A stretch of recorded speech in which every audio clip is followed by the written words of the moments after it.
Hello, my name is Jouni Vilkka and you are watching my channel TFF Teacher from Finland.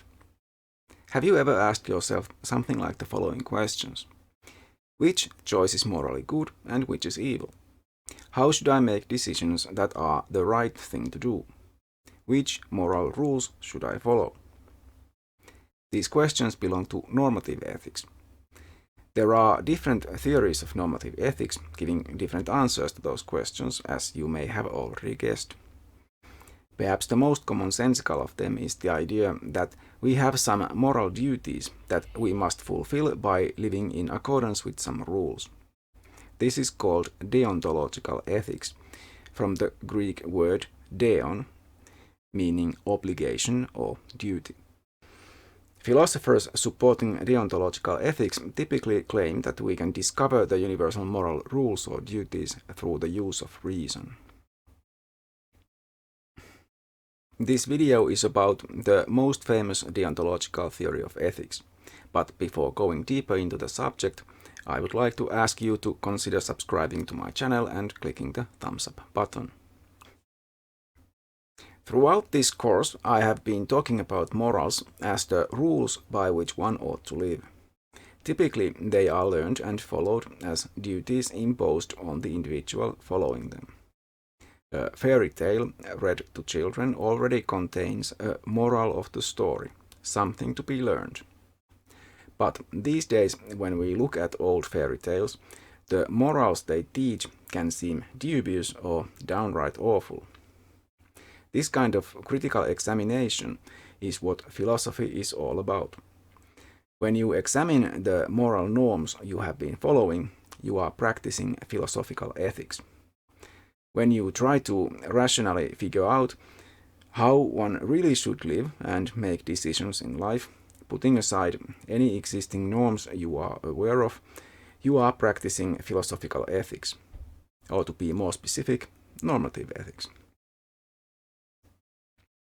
So, the way I use the terms, ethics is about thinking for yourself, philosophically, critically. You may decide that a set of norms is what you and everyone should follow. Those norms are then your ethics. But your ethical norms can also become morals if you stop thinking about them, instead just dogmatically following them. So, the difference between ethics and morals, in my view, is whether they are based on mere acceptance of some kind of morals or more or less continuous philosophical thinking. It is not necessary or even possible to practice philosophical ethics all the time, but as long as you keep your mind open to philosophical criticism, the term ethics is fine by me. It is common for the terms ethics and morals to be used interchangeably. So, what sort of rules are you supposed to follow and why? The laws might sound like an obvious answer, but as you probably already know, laws are not always good.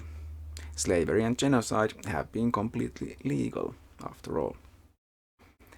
If you really want to do good, you can't just blindly obey the law. There is a type of theory of deontological ethics that actually does suggest that certain kinds of laws should be followed, but I will return to that later when discussing social contract theories. Some might suggest following religious morals, but that doesn't work either, for reasons I have already explained when discussing supernaturalism. See the link in the description. No doubt the most famous suggestion for deontological ethics was made by Immanuel Kant, well over 200 years ago.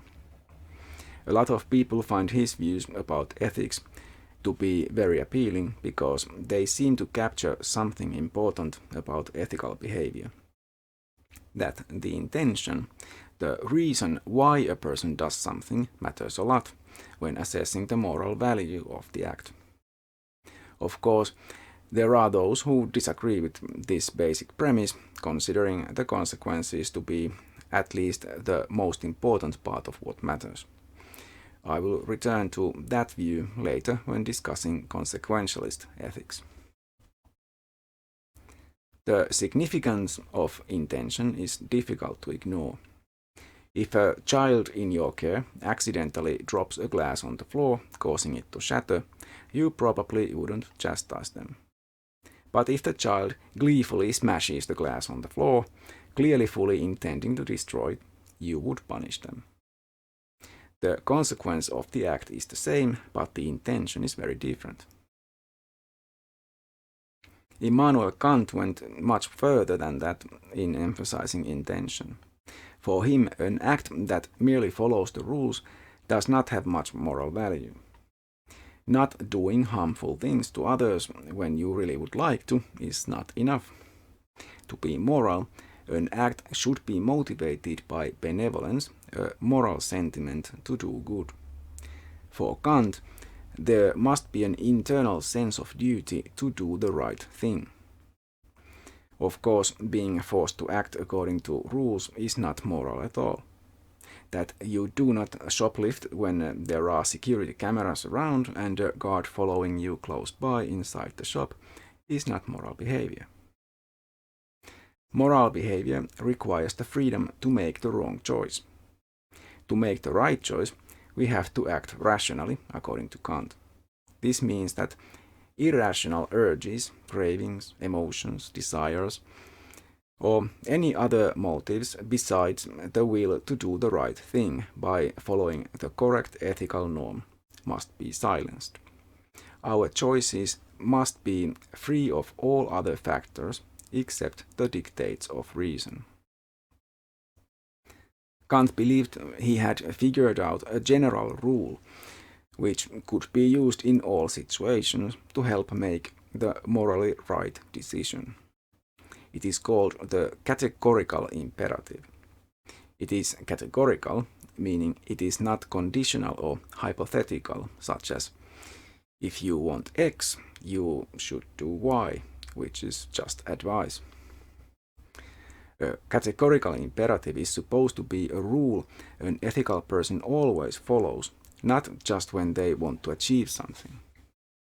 It is what a rational person can come to realize through philosophical thinking alone, as it is what reason dictates.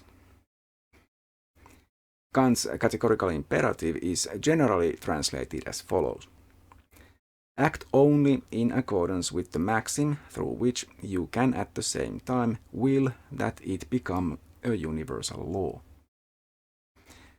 What that odd wording means is that whenever you are making a moral choice, you have to ask yourself, is this what everyone should always do in similar situations?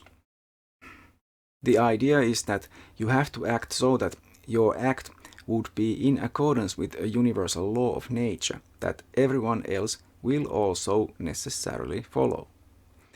Anyone can see that acting only in your own interest while requiring others to act otherwise would be hypocritical. That is why, to be ethical, your choices have to be applicable to everyone at all times. But note that what Kant wants you to imagine is not just what others could also do, but what they would actually do, because he is not talking about just allowing some behavior, but of a universal natural law. Everyone would be making the same choice. If you consider driving after having a drink of alcohol, you have to realize that a world where everyone would be driving under the influence of alcohol would be a bad world indeed. So no one should be doing something harmful like that, yourself included. There is also a different formulation of the categorical imperative called the humanity formula, which demands that we should always treat humanity in ourselves and in others as an end in itself, and never as a means to an end. That is, humans should be treated as having inherent value, and never only as instruments for our own purposes and goals.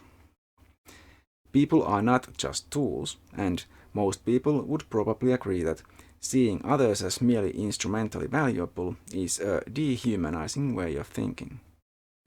Instead, we should try to see things from their perspective. You can perhaps see that someone taking advantage of you is not a nice experience. To really put yourself in the other person's metaphorical shoes, you have to try to understand what they would want. To treat other people as having inherent value means not just treating them as you'd like to be treated, but really trying to understand how they would like to be treated, and then treating them like that. All this does not mean you couldn't benefit from having friends help you to achieve your personal goals, or from having your house saved by firefighters, or other people in many other ways being useful to you. It just means that you shouldn't only see people as a means to serve your own ends. The mention in the humanity formula of treating also the humanity in ourselves as an end in itself seems to mean that we should become the best humans we can be. There are many different ways in which one can fully actualize one's potential as a human being, so this is not very restricting. We can have all kinds of ambitions and interests and hobbies we can be passionate about. We should follow those passions as long as they are not harmful to others, of course, instead of becoming mere cogs in some dehumanizing machine. You might now realize that there is a potential conflict between the two formulations of the categorical imperative. It is the same problem that all forms of universalism have to face. How can you create a universal law that really applies to everyone and all situations when people may actually want different things and might not rationally always want the same thing? Or there could be situations where people cannot reasonably be required to want the same thing. For example, most people would at least find it understandable that a person puts their loved ones before all others in certain situations. So it might be thought of as not reasonable to require them to treat everyone equally in that situation. Should the moral law still require them to do what many of us find an impossible thing to demand? It is also possible to come up with universal laws in such a manner that they do not really apply to any other situation except the one you happen to find yourself in. Just make it specific enough. For example, it is wrong to steal, except when the person being stolen from is wearing a red jacket on a windy evening on February 19th, 2024. That seems silly, but it is not clear how the maxim should be formulated to make it acceptable. If it does not allow for any exceptions, it will quickly lead to problems. It isn't difficult to come up with reasons for breaking most commonly accepted general norms like don't steal, don't kill, and so on. But how do you account for those exceptions without making them arbitrary? Another problem for Kantian ethics is the lack of a method for solving conflicts between different maxims. The most obvious case is self-defense, protecting oneself or someone else against an attacker by using physical force. That means hurting, possibly injuring or even killing another person, but protecting oneself or others is also a moral requirement. Here's another example. The conflict between honesty and always telling the truth on the one hand, and keeping a promise on the other. A friend of yours might tell you a secret, making you promise to not reveal it to anyone. They could be planning to propose to their loved one, for example, and need your help to set it up. But that could mean that you have to lie to your friend's lover about not knowing their plans, or even more. You can easily come up with different scenarios of your own. It is at least not obvious how one should solve the conflicts, nor is it clear how one can justify exceptions to the general rules, like the requirement of honesty, for example. Some find Kant's rationalist view of ethics cold, as Kant ignores emotions and relationships. But the fact that Kant does not allow emotions to sway judgment on ethical matters can of course be seen as precisely what should be required. The claim about relationships might not be as clear. Many people would claim to have duties towards certain people because of their relationship with those people. The categorical imperative might be used to justify them as well. For example, think of the duty of a parent towards their children, or perhaps of children towards their parents. Perhaps friendship also comes with duties like loyalty. Such duties can easily come into conflict, of course, with other duties, but it seems that relationships may well be significant for Kantian ethics.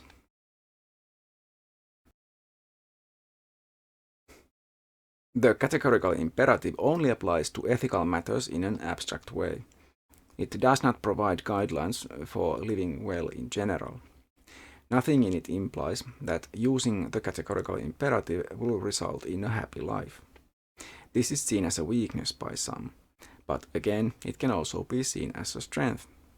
It means people can choose their own lifestyles, such as seeking solitude or living like a party animal, unrestrained in this by a moral theory. Ethics, in Kant's view, is not about such things and should only be restricted to the decisions regarding right and wrong actions, good and evil. When one's duties are clear, one only needs to fulfill them. It is not necessary to spend one's time in continuous contemplation of ethics.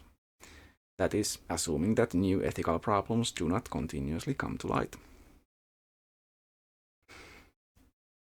Deontological ethics is usually contrasted with consequentialist ethics, sometimes called teleological ethics as well, because it puts the focus on the universality of rules, duties, or obligations, instead of assessing the consequences of the ethical decisions.